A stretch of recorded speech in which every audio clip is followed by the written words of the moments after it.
नमस्कार, आप देख रहे हैं प्रदेश का नंबर 1 और सबसे भरोसेमंद चैनल इंडिया न्यूज हरियाणा। मैं हूं रोहित सावल।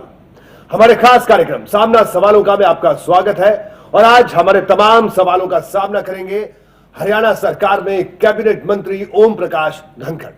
ओम प्रकाश धनखड़ साहब, आपका स्वागत है इंडिया न्यूज में। नमस्कार रोहित जी। धनखड़ साहब, 2.5 साल के करीब सरकार को बने हुए हो गया, क्या कहना है? सरकार जिस गति से चलनी चाहिए चल रही है?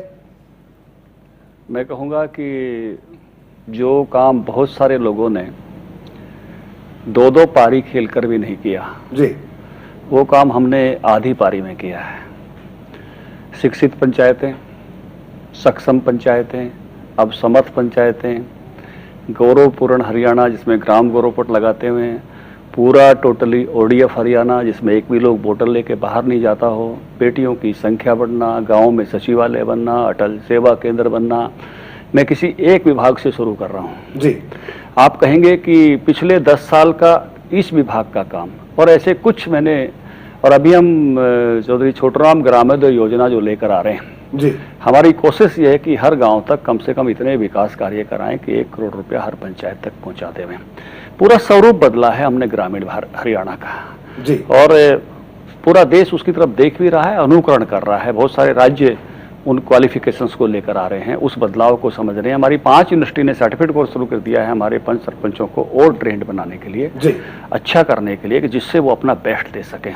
और अभी मैं उससे आगे सोच रहा हूँ, क्या सामाजिक संकेतक जिसको सोशल इंडेक्स कहते हैं उसके आधार पर हम गांव की श्रेणी बना सकें, स्टार्स दे सकें। जैसे बच्चा जब अच्छा काम करता है तो हम उसको स्टार देते हैं, उसका हैंड राइटिंग अच्छा है तो स्टार देते हैं, उसने होमवर्क अच्छा किया स्टार देते हैं। जिस गांव में बेटियां की संख्या अच्छी हो गई है उस गांव को हम स्टार दे सकते हैं। जिस गांव के स्वच्छता का लेवल अच्छा हो गया है उसको स्टार दे सकते हैं। इसलिए एक एक सामाजिक इंडेक्स पकड़ते चले जाएं। जिस गाँव में वृक्षारोपण बहुत अच्छा है उसको स्टार दे सकते हैं। जिस गांव का शौचालय बहुत अच्छी सर्विस दे रहा है, ग्राम सचिवालय, स्टार दे सकते हैं। तो ऐसे आजकल सब चीजें वेबसाइट पर अवेलेबल हो सकती हैं। और मैं इसको कई बार हंसते हुए ऐसे भी कहता हूं, जब हम ये स्टार का सिस्टम शुरू कर देंगे, ऐसे रेटिंग करेंगे तो आपसी प्रतिस्पर्धा होगी और आपसी प्रतिस्पर्धा होगी तो लोगों के ध्यान में आएंगे कि कौन गांव सबसे बेहतर कर रहे हैं। मैं थोड़ी सी बात मजाक की कह के आगे बढ़ता हूँ, फिर उन गांव में सगाई वाले भी ज्यादा जाएंगे जिनकी स्टार रेटिंग अच्छी होगी। बिल्कुल। तो धनखड़ साहब, एक बार पहले भी आपने बयान दिया था, सगाई वाला बयान था, वो भी खासी चर्चा में रहा था। बहरहाल, किसानों की अगर हम बात करें तो हरियाणा के किसान की जिंदगी में कितना बदलाव आया? क्योंकि हरियाणा के कृषि मंत्री ओम प्रकाश धनखड़, वो ओम प्रकाश धनखड़ जो किसानों के लिए पैदल मार्च करते रहे जब सरकार में नहीं थे, तो ऐसे में किसान को काफी उम्मीद, हरियाणा के किसान को ओम प्रकाश धनखड़ से व्यक्तिगत तौर पर भी थी, सरकार के नाते तो थी। सबसे पहले जब 26 तारीख को सरकार बनी 14 में और 29 को मंत्रालय मुझे दिया गया कि आप कृषि मंत्री होंगे, और 10 दिन बाद मुझे बताया गया कि प्रदेश में खाद खत्म हो गई जी। अब तब तक मुझे भी नहीं मालूम था कि ये पूरा मैकेनिज्म क्या है। मैंने तुरंत ऑफिसर्स को बुलाया कि क्यों ऐसा हुआ। तो उन्होंने कहा, साहब हमारे यहाँ इस रबी की फसल में 11.5 लाख टन खाद लगती है और मिलियन वो टन लगती है, और जो है 35,000 टन हुड्डा साहब रख कर गए थे, वो हमने बांट दी जी। तो मैंने कहा मिलेगी कहाँ से? बोले केंद्रीय मंत्री अनंत कुमार जी हैं, खाद के मंत्री और रसायन मंत्री, उनसे मिले। चलो मेरे मित्र हैं। मैं भाग दौड़कर उस सीजन को मैंने पूरा किया। लाइनें लगी, कई जगह पुलिस स्टेशन में भी लाइनें लगी, लेकिन उसके बाद 4 फसलें चली गई। कहीं खाद बीज, इसके लिए आपने कहीं हरियाणा में कोई खबर बनाने का मौका मिला? बिल्कुल, सबसे बेहतर इंतजाम मैंने किया है जी। संयोग से कहें, दुर्योग से कहें, मेरी जब पहली फसल आई उसी पर ओलावृष्टि हो गई जी। 20% फसल खराब हो गई। हम 2-2, 2.5 रुपए के चेक पिछली सरकारों में, मैं किसान मोर्चा के नेता के नाते उठाता था। पहला निर्णय हमने किया कि 500 रुपए से कम किसी को नहीं देंगे, चाहे उसका 1 फुट बाई 1 फुट का हिस्सा खेत में आता हो जी। मिनिमम इतना देंगे। 6,000 रुपए मैक्सिमम कंपनसेशन था हरियाणा में। मैं आपके सामने दावे से कह रहा हूं, हरियाणा एकमात्र ऐसा राज्य है पूरे भारत में जो 12,000 रुपए प्रति एकड़ मुआवजा देता है। दूसरा, 2.5 वर्षों के इस कार्यकाल में 2200 करोड़ रुपए मुआवजा, गेहूं पर उस समय 1095, फिर कपास पर 950 करोड़ और बाकी कुछ फसलों को मिलाकर 2200 करोड़ मुआवजा देने वाला केवल मात्र हरियाणा का कृषि विभाग है, हरियाणा सरकार है, देश के बाकी कोई नहीं है। मेरे एक मित्र दिल्ली में मुख्यमंत्री हैं जी, उन्होंने घोषणा की थी कि मैं हमसे ज्यादा देंगे जी, 20,000 रुपए प्रति एकड़, लेकिन आपके पड़ोस में है दिल्ली के गांव, जरा पता करा लीजिए गिरदावरी भी हुई क्या, किसी को एक पैसा भी नहीं मिला। तो हम हरियाणा में इस मामले में सबसे आगे हैं। बिल्कुल। धनखड़ साहब, प्रधानमंत्री फसल बीमा योजना बड़े जोर शोर से लागू हुई हमारे प्रदेश में और आपने उसका एक तरह से ब्रांड एम्बेसडर के तौर पर आप स्टूडियोज में आए, हमारे स्टूडियो में भी आए, आपने उसका खूब प्रचार प्रसार किया, लेकिन विपक्ष लगातार उस योजना पर सवाल उठाता रहा है। क्या क्या वजह आप मानते हैं? देखिए, मेरे मन में एक तकलीफ थी कि 12,000 रुपए कम है, क्योंकि किसानों के बीच में देश भर का काम मुझे करने का मौका मिला। मैंने एक योजना बनाई और मैंने उसको प्रधानमंत्री जी के कार्यालय तक भी जाकर डिस्कस किया और मुझे खुशी है कि जो बात हम सोच रहे थे वो माननीय प्रधानमंत्री जी ने संपूर्ण देश के लिए की और हम पूरी तेजी के साथ उसको लागू करने के लिए आगे बढ़े। पहली फसल का जो बीमा हुआ था, उस फसल बीमा के बदले में किसानों को 210 करोड़ रुपए कंपनसेशन मिल रहा है और हमको और आपको दोनों को पता है रोहित जी, पिछली धान की फसल पर कोई बहुत बड़ा नुकसान नहीं था। मैं इसको ऐसे देखता हूं, अगर कांग्रेस ऐसा प्रोपगंडा नहीं करती, लोकदल ऐसा प्रोपगंडा नहीं करता, तो 210 करोड़ के बजाय 840 करोड़ मिलता, क्योंकि ये 25% का है। अगर 75% को और मिलता, 2500 गांव में 1,80,000 किसानों को 210 करोड़ रुपए मिल रहा है, हम पूरे के पूरे जो है इलाके को सुरक्षित कर पाते और अधिक जो है किसानों को जोखिम के बदले में राशि दिलवा पाते।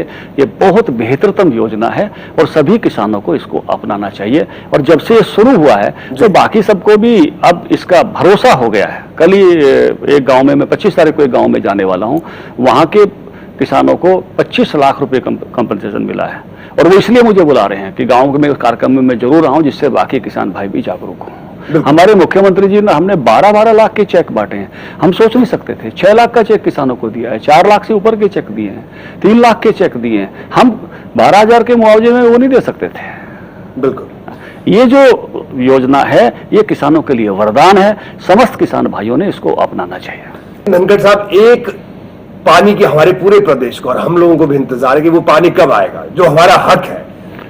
थोड़ा एसवाईएल की बात देखिए, हमारे हिस्से का पानी 79 लाख एकड़ फीट है, अभी 60 लाख एकड़ फीट पानी हमको मिल रहा है, 19 लाख एकड़ फीट पानी आना बाकी है और उसी के लिए ये चैनल एसवाईएल का बनाने का विषय हुआ था और इसमें जिस तरह से राजनीति ज्यादा होती रही जी, काम कम हुआ जी।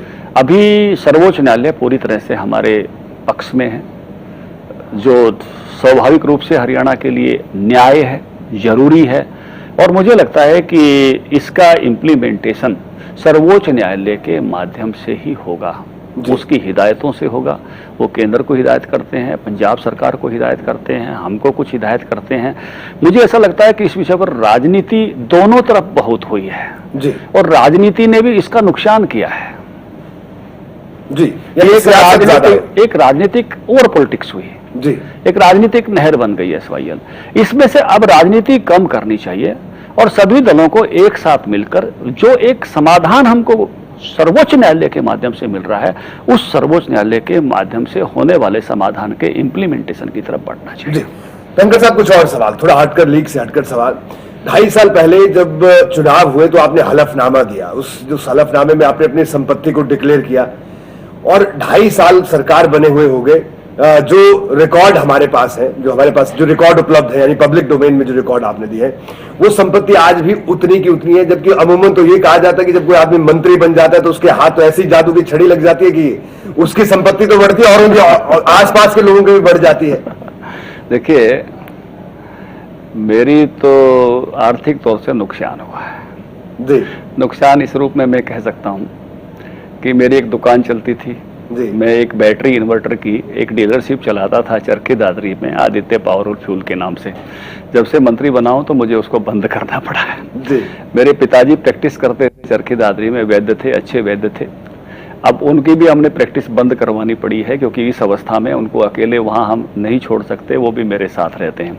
तो आज की तारीख में मेरा निजी व्यवसाय के नाते से कोई व्यवसाय ही नहीं है जी। हाँ, ये है कि मंत्री के नाते से जो वेतन भत्ते मिलते हैं, उसमें भी जो मेरा वेतन है, उस वेतन को मैं जितने भी लोग मेरे यहाँ आते हैं उनके भोजन के लिए इस्तेमाल करता हूँ। क्योंकि मैं ये मानता हूँ कि इस युग में 2014 के चुनाव में, जिसको 21वीं सदी कहते हैं, मैंने लोकसभा का चुनाव लड़ा, फिर विधानसभा का चुनाव लड़ा। मेरे पास तो अपने 50,000 रुपये भी नहीं थे जी। लोगों ने, जनता ने, मेरे मित्रों ने, दल ने मुझे चुनाव लड़ाया और एक साथ 2 चुनाव लड़ाए, क्योंकि लोकसभा और विधानसभा में बहुत अंतर नहीं था। और पार्टी ने भी टिकट दिया, विजयी बनाया और मुझे मंत्री पद भी दिया। तो मैं इस बात को ये मानता हूं कि मैं जिनका प्रतिनिधि हूं, उनका मेरे पर भार है और उनकी सेवा निरंतर करते रहना मेरा दायित्व है। इसलिए मेरे चंडीगढ़ के निवास पर हर आने वाले के लिए भोजन और चाय, उसकी निरंतर हम व्यवस्था करते हैं। मैं अपना पूरा वेतन वहां लगाता हूं। हाँ, ये अब ये है कि मंत्री के नाते से जो वेतन भत्ते मिलते हैं, मेरी श्रीमती पीजीटी है, तो वो जो तनख्वाह लेकर आती है और जो बचा हुआ कुछ वेतन भत्तों में से मामला है, हम अपना काम चला लेते हैं। जी।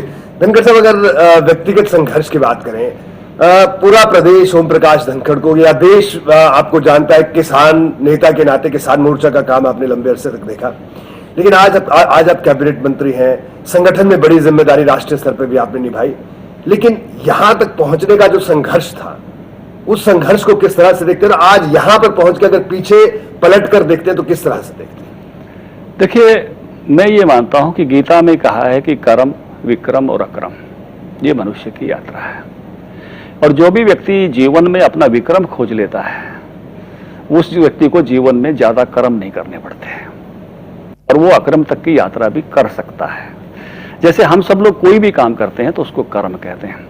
विनोबा जी ने विक्रम को इस तरह से व्याख्यात किया है, उनकी जो गीता प्रवचन है उसमें कहा है कि अपने मन का कर्म विक्रम है। और किसी को अपने मन का कर्म करने को मिल जाए तो उसको कभी ये एहसास नहीं होता कि मैं काम कर रहा हूं। इसलिए भागदौड़ तो आपने मेरी देखी है और दिखाई भी है जी। लेकिन मुझे कभी ये नहीं लगा कि मैं कोई काम कर रहा हूं, क्योंकि वो मेरे रुचि का काम था। मुझे अनेक बार लोगों ने कहा, एक बार मैं HIU में दीक्षांत भाषण करने गया था तो वाइस चांसलर साहब ने कहा कि इन्होंने बहुत संघर्ष कहा है। मैंने कहा मैंने तो बिल्कुल भी संघर्ष नहीं किया, क्योंकि जो भी मैं करता था उसमें आनंद लेता था जी।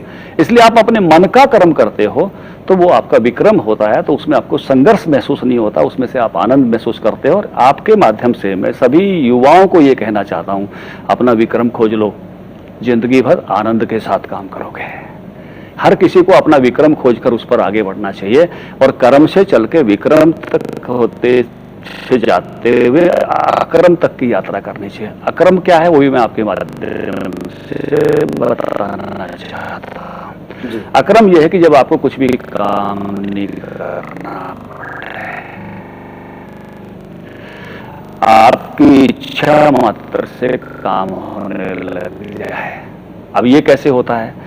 मान लो कोई मुख्यमंत्री बन गया और वो आके कहता है कि लोग कहते हैं जी एक पुल बना दो, कहते हैं ठीक है जी पुल बना देंगे। अब उन्होंने तो कुछ नहीं किया, उनकी वाणी मात्र से पुल बन जाएगा।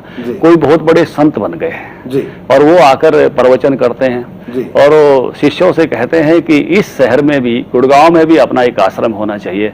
शिष्य लोग जाकर कहेंगे कि गुरुदेव कौन से सेक्टर में उचित रहेगा जी, उनको कुछ नहीं करना पड़ेगा। अब इसको समझिए होता कैसे है, मैं इसकी थोड़ी व्याख्या करना चाहूंगा कि ये नई पीढ़ी के बहुत काम आने वाली बात है। जैसे कोई एक मजदूर है और वो एक अच्छा फोन लेना चाहता है और वो 1 साल की बचत करके अच्छा फोन खरीदता है। एक कोई सरकारी कर्मचारी है जिसकी तनख्वाह 60-70 हजार रुपए है, वो भी वही अच्छा फोन लेना चाहता है, वो 1 महीने की तनख्वाह में ले लेता है। एक कोई और उससे ऊपर का व्यापारी है जिसकी रोजाना की आमदनी लाख रुपए है, वो 1 दिन की आमदनी में लेता है। एक का 1 साल लगा, एक का 1 महीना लगा, एक का 1 दिन लगा, और कोई और ऊपर आ गया है और वो किसी ऐसी स्टेज पर है कि उसकी कहने मात्र से ही कि साहब एक अच्छा फोन चाहिए, कौन सा ठीक रहेगा, और लोग लेकर आ जाते हैं साहब कौन सा कलर अच्छा रहेगा जी। उसको एक क्षण ही लगा। तो कर्म एक है, क्रिया की मात्रा अलग अलग है जी। जब आपकी क्रिया की मात्रा घटती हुई चली जाती है तो आप अक्रम की स्टेज पर पहुंचते हो। भगवान का यही संदेश है, कर्म करो लगातार, अक्रम में भी आप कर्म करते हो, अपना विक्रम ढूंढो और अक्रम तक की यात्रा करो। चलिए, जबरदस्त धनखड़ साहब, एक अलग अंदाज में, एक नए तरीके से आज प्रदेश की जनता आपको सुन रही है। अमूमन राजनीति की बातें तो खूब होती है, एक नए अंदाज में एक अलग रूप हमें आपका देखने को मिला, और निश्चित तौर पर अच्छा भी लगेगा मुझे लगता है प्रदेश की जनता को एक मंत्री के मुंह से ऐसी तमाम बातें सुनना, सियासत से हटके। लेकिन सियासत की बात भी जरूर करेंगे। धनखड़ साहब, ये अधिकारियों की बात जब से सरकार बनी तब से कि सब अधिकारी नहीं सुनते, हालांकि अब आप लोगों ने कहना शुरू कर दिया कि नहीं, अब अधिकारी सुनते हैं, लेकिन आपके कई विधायक अभी भी यही नाराजगी जाहिर करते हैं, कई बार पब्लिकली भी और कई बार ऐसे भी। क्या कहना आपका, क्या सचमुच ऐसी स्थिति है? अधिकारी तो आंख के इशारे से चलते हैं जी, दौड़ते हैं, और इतनी अच्छी डिलीवरी जो हम दे रहे हैं ये अधिकारियों के अच्छे काम के कारण ही दे रहे हैं। ये जो अपेक्षा है, ये अपेक्षा अपनी अपनी अपेक्षा में से कई बार ऐसी आवाज़ आ जाती है जी। जैसे शुरू में मुझे ध्यान है, बहुत सारे हमारे ऐसे कार्यकर्ता ऐसी अपेक्षा करते थे, साहब एक बार डीसी और एसपी को बता दीजिए कि वो सब हमसे ही सुनेंगे जी। अब वो उसके एक स्वाभाविक सहज अपेक्षा, सरकार आई है, पहली बार सरकार आई है, ऐसी अपेक्षा एक स्वाभाविक है जी। लेकिन इसको व्यवहारिक रूप में देखेंगे तो क्या बहुत सारे लोगों को सुनकर कोई निर्णय कर सकता है? नहीं कर सकता। तो कमांड कहाँ से आनी चाहिए जी, निर्णय कहाँ से आने चाहिए? तो स्वाभाविक रूप से ऐसी अपेक्षा होना एक स्वाभाविक बात है कि सब अधिकारी लोग सुने, लेकिन ये उसका भी एक संतुलन की आवश्यकता होती है, और वो संतुलन सरकार में मैं कहता हूँ बेहतरतम है, जहाँ जो भी सरकार के उस नाते से दायित्ववान लोग हैं उन सब की बात आंख के इशारे से सब सुनी जाती है, और जो ऐसी अपेक्षा जिनकी है उन सब की सुनने के लिए मुझे लगता है कि इससे सुंदर सुनने वाली सरकार नहीं है। सबसे खूब मुख्यमंत्री जी भी खूब सुनते हैं, हम सब भी खूब सुनते हैं, हमारे बाकी मंत्री साथी भी खूब सुनते हैं, हमारे विधायकगण भी खूब सुनते हैं। इसलिए मुझे नहीं लगता कि इस प्रकार की कोई भी कठिनाई है। जो ये निराधार एक तरह से ये विषय है, बहुत बेहतरतम संतुलन के साथ आगे बढ़ रहे हैं जी। धनखड़ साहब, एक बात लगातार, क्योंकि अब 2.5 साल हो गए आपके तमाम, आपके सरकार, आपके मंत्री भी यही कहते रहे हैं कि सब अभी तो गड्ढे भर रहे हैं, तो गड्ढे भर चुके हैं अब या अभी भी बाकी हैं? देखिए, निश्चित रूप से जहां से शुरू हुए थे, किन कठिनाइयों में से हम शुरू हुए थे ये आपको ध्यान में है। मैंने शुरुआत ही खाद से की, वो गड्ढा थाक नहीं था। बिल्कुल। ऐसे अनेक चीजें पिछली सरकार के एजेंडे में, हमारी सरकार के एजेंडे में फर्क है। पिछली सरकार का एजेंडा था दामादों को खुश करना, अब हमसे संयोग से हम ऐसी सरकार में हैं जिसमें दामाद ही नहीं है जी, दामाद फ्री सरकार है। तो उस नाते से यहाँ एजेंडा ही अंतर है। यहाँ एजेंडा पूरा हरियाणा है, यहाँ एजेंडा जन सेवा है, यहाँ एजेंडा गुड गवर्नेंस है।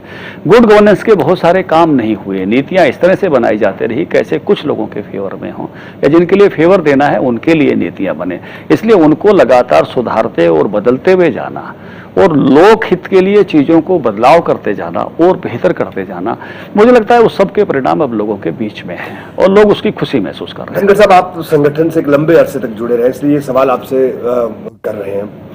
क्या लगता है, क्योंकि आपके संगठन का जो स्वरूप है, यहाँ पर अनुशासन, बातचीत किस मंच पर रखनी है, किस फोरम पर रखनी है, इन सब बातों का बहुत ख्याल रखा जाता है। लेकिन चुनावों के दौरान जो बाहर के दलों से लोग आए वो तो इस नियम कायदे का बिल्कुल पालन नहीं करे। उदाहरण है राजकुमार सैनी साहब, जब उनके मन में जो आता है वो कहते हैं, वो बयान देते हैं। वो इसके अलावा भी और कई उदाहरण है। तो आपको नहीं लगता कि उन लोगों की स्कूलिंग अभी तक आप नहीं कर पाए उस तरह से?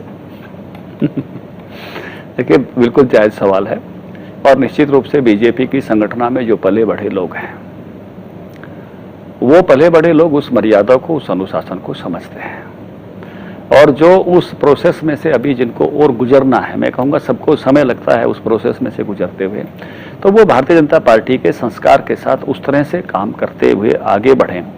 यही भारतीय जनता पार्टी का एक मूल कोर्स है। इसको आप तुलना करनी हो तो आप ये कर सकते हो एक तरह से कि कुछ दल समसामयिक बन जाते हैं और बाद में उनमें वो अनुशासन दिखाई नहीं देता है जी। सब अपनी अपनी भाषा बोलते लगते हैं। लेकिन भारतीय जनता पार्टी या जनसंघ की यात्रा 52 से शुरू हुई है जी, और एक दल के रूप में लगातार काम करते हुए है, जो बिल्कुल एक शुरुआती तौर पर रिप्रेजेंटेशन के माध्यम के कारण से, मतलब केवल आना चाहता था कि कुछ रिप्रेजेंटेटिव हमारे हों, जिसके ये सपने नहीं थे कि हम भारत पे किसी दिन शासन करेंगे। राष्ट्रीय स्वयंसेवक संघ की आवाज उठाने वाले कुछ लोग लोकसभा पहुंचे। जो दल यहां से शुरू हुआ आज संपूर्ण भारत को शासन दे रहा है, सबसे बड़े दल के रूप में है। उसकी ताकत यही है जी कि वो एक अनुशासित संगठन है जिसमें गुणों की चर्चा सर्वत्र होती है, और कोई कमी भी है तो उसकी चर्चा यथास्थान, यथा समय, यथा व्यक्ति करने का प्रावधान है। जी और मुझे लगता है कि ऐसे सब लोग जो आते हैं वो एक संगठन का एक सूत्र, जैसे मैंने कहा, यथा व्यक्ति, यथा स्थान, यथा समय। दूसरा सूत्र भी है, लॉन्ग रोप देते हैं समझने के लिए, समय देते हैं, क्योंकि मनुष्य मनुष्य है, लेकिन मनुष्य को आखिरकार उस अनुशासन में ढालना ही पार्टी का दायित्व है। जी धनखड़ साहब, विपक्ष कहता है कि ये बदला बदली की सरकार है। बार बार ये कांग्रेस या पूरे विपक्ष की बात करें, वो ये बात कहते हैं कि आप एक तो खूब तबादले करते रहते हैं, हर महीने ताश के पत्तों की तरह अधिकारियों को फेंटते हैं, लेकिन फिर भी बोला कि चीजें पकड़ में नहीं आ रही है। विपक्ष ये आरोप लगाता है, इस पर क्या कहेंगे आप?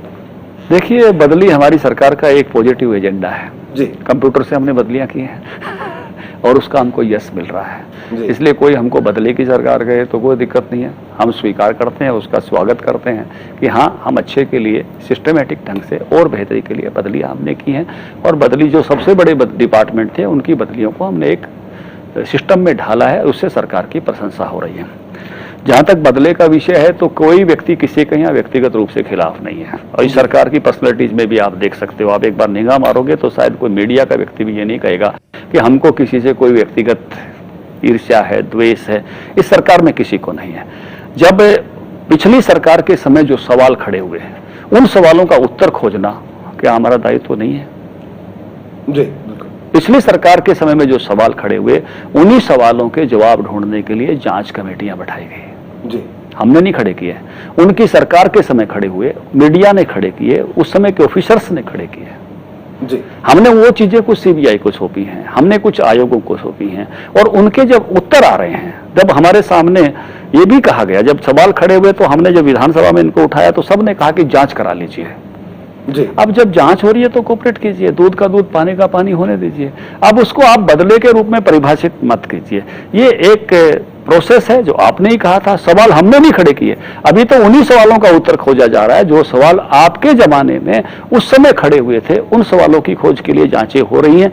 उसमें से जो भी निकलेगा, आप अच्छे हैं तो कुंदन की तरह निकलेंगे, आप अगर अच्छे नहीं रहे तो निश्चित रूप से हर किसी व्यक्ति के सामने उसके कर्मों का परिणाम आता है, क्योंकि ये कर्म लोग हैं। धनखड़ जी, आप उन लोगों में से हैं जिन्होंने प्रधानमंत्री नरेंद्र मोदी के साथ बड़े करीब से काम किया है। आज जो देश में प्रधानमंत्री हैं, आप प्रदेश में कैबिनेट मंत्री हैं, तो मोदी जी की नजर सब महकमों पर रहती है, क्योंकि तरह तरह की बातें लोगों में जिज्ञासा का विषय है। लोग जानना चाहते हैं कि नरेंद्र मोदी क्या प्रदेशों में मंत्रालयों पर भी नजर रखते हैं? देखिए, मैं ये मानता हूं कि भारत के प्रधानमंत्री बहुत जागरूक प्रधानमंत्री हैं जी, और निश्चित रूप से देश के संपूर्ण लोगों पर उनकी निगाह है। जो भी शासन में है, शासन उनको अच्छा करना चाहिए। उनकी टीमें गुड गवर्नेंस दे रही हैं, नहीं दे रही हैं। ये बिल्कुल आपने सही कहा कि जब वो हमारे यहाँ प्रभारी थे तो एक लंबे समय तक मुझे उनके साथ काम करने का मौका मिला। गुजरात में भी वो थे तो लगातार हर चुनाव में जाकर, हम तो 2002 की चुटनी माटे से शुरू हुए थे, जो उनका पहला चुनाव था। 2007, 2012, 14 में भी मैं गया। फिर उन्होंने मुझे जो एग्री समिट किया वहाँ पर, उसमें भी बड़ी भूमिका निभाने का अवसर दिया। बाद में स्टेच्यू ऑफ यूनिटी जी, जो सरदार पटेल की सबसे ऊंची मूर्ति बनाने का निर्णय हुआ, उसके पूरे देश का लोहा और मिट्टी कलेक्ट करने का दायित्व भी प्रधानमंत्री जी उस समय जब मुख्यमंत्री थे गुजरात के, उन्होंने मुझे ही सौंपा। जी, और मैं ये सौभाग्य मानता हूँ कि इतना बड़ा काम, और मुझे ये भी सौभाग्य मानता हूँ कि रेवाड़ी में जो पहली रैली हुई, एक तरह से हम उसके आयोजनकर्ताओं में से थे। तो एक उनके साथ रहकर बहुत कुछ सीखने का, काम करने का अवसर मिला। और यही भारतीय जनता पार्टी की मैं स्ट्रेंथ मानता हूं कि भारत के प्रधानमंत्री हर छोटी से बड़ी चीज पर निगाह रखते हैं। जी, एक आखिरी सवाल धनखड़ साहब, क्या कहेंगे सबसे बड़ी चुनौती अब आने वाले वक्त में क्या आप मानते हैं अपने लिए, और क्या सबसे बड़ा मुश्किल दौर रहा आपका इन 2.5 साल के दौरान? देखिए, राजनीति ऐसी चीज, मैं आपको यहाँ से रोहित कहना चाहता हूँ, और ये मैसेज मेरा युवा पीढ़ी के लिए भी है, बिना चुनौती के तो वीडियो गेम्स भी नहीं होते हैं। जी, अगर वीडियो गेम्स में भी कोई चैलेंज नहीं आएगा तो मजा नहीं आएगा, खिलाड़ी छोड़कर चला जाएगा। जी, और हमने तो बड़ी बड़ी हिमालय जैसी चुनौतियों में से हम 2.5 साल में निकल कर आए हैं। बहुत सारी ऐसी चीजें बेस्ट करते करते भी हमारे सामने चैलेंज खड़े हुए, लेकिन हमने अपने धैर्य से और हमने अपनी जो सूझ थी और सामूहिक समझ थी, उसके माध्यम से अभी चुनौतियों से आगे गए हैं। हमारी जो सोच है कि हम किस रास्ते पर आगे बढ़ें या जो चैलेंज हम मानकर चलते हैं, हम ये मानते हैं कि हरियाणा की संपूर्ण आबादी वो संपन्नता की तरफ बढ़े। और उसका रास्ता जो मुझे लगता है, जिस पर हम सब सहमत हुए हैं, कि हम दिल्ली का जो मार्केट है 4 करोड़ लोगों का, जो रोजाना 100 करोड़ रुपए की खपत करता है कृषि के उत्पादों की, जी, तो वो 100 करोड़ के जो प्रतिदिन का बाजार है, जो 36,500 करोड़ का एनुअल बाजार है, मैं दिल्ली को 3 तरफ से घेरता हूं, तो 3 हिस्से मुझे लेने चाहिए। मैं चैलेंज ये मानता हूं कि दूध की पूर्ति गुजरात करने की बजाय मैं करूं, मैं नजदीक हूं। जी, मेरी बहुत बड़ी जमीन वाटर लॉक्ड है, मैं मछली उत्पादन करके आंध्र की बजाय मैं सबसे बड़ा मछली उत्पादों का सप्लायर बनूं। झारखंड और कर्नाटक और महाराष्ट्र की सब्जियों के बजाय सब्जी भेजने वाला मैं बनूं, क्योंकि मैं तो पत्थर भी फेंकूंगा तो मेरा यहाँ आकर पड़ेगा। जी, मैं दूध में नंबर 1 हो जाऊं पूरे भारत में। इस सारे स्वरूप को हम बदलना चाहते हैं पेरी अर्बन के कंसेप्ट के साथ साथ, और हम चाहते हैं कि एक ऐसा समृद्ध प्रदेश जो हरियाणा पूरी अपनी बेरोजगारी और गरीबी से निकलकर एक ऐसे प्रदेश के रूप में खड़ा हो जो पूरे देश में एक तरह से मिसाल बने, उस काम की तरफ बढ़ रहे हैं हम। ग्रामीण आबादी वहीं बसी रहे, सभी सुविधाओं के साथ बसी रहे, जहाँ रोटी, पानी, मकान, पढ़ाई, दवाई, स्वच्छता और टिकाऊ विकास, इन सब लक्ष्यों को लेकर हम आगे बढ़ रहे हैं। और उसको पूरा करना वास्तव में एक बड़ा काम है, मेहनती काम है, जिसको बहुत मेहनत से करना चाहते हैं। जी, आपका बहुत बहुत शुक्रिया धनखड़ साहब। आपका रोहित जी। तो ओम प्रकाश धनखड़ साहब हमारे साथ मौजूद थे, जो आज एक नए और एक अलग अंदाज में दिखे। उनकी शख्सियत का एक नया अंदाज हमने आज देखा, और साथ ही साथ उन्होंने ये भी कहा कि प्रदेश सरकार विकास के एजेंडे पर काम कर रही है, और आने वाले दिनों में हरियाणा को लेकर वो क्या सोच रखते हैं, और विपक्ष के तमाम आरोपों को निराधार करार दिया ओम प्रकाश धनखड़ ने। हमारे इस खास कार्यक्रम में आज इतना, इजाजत, नमस्कार।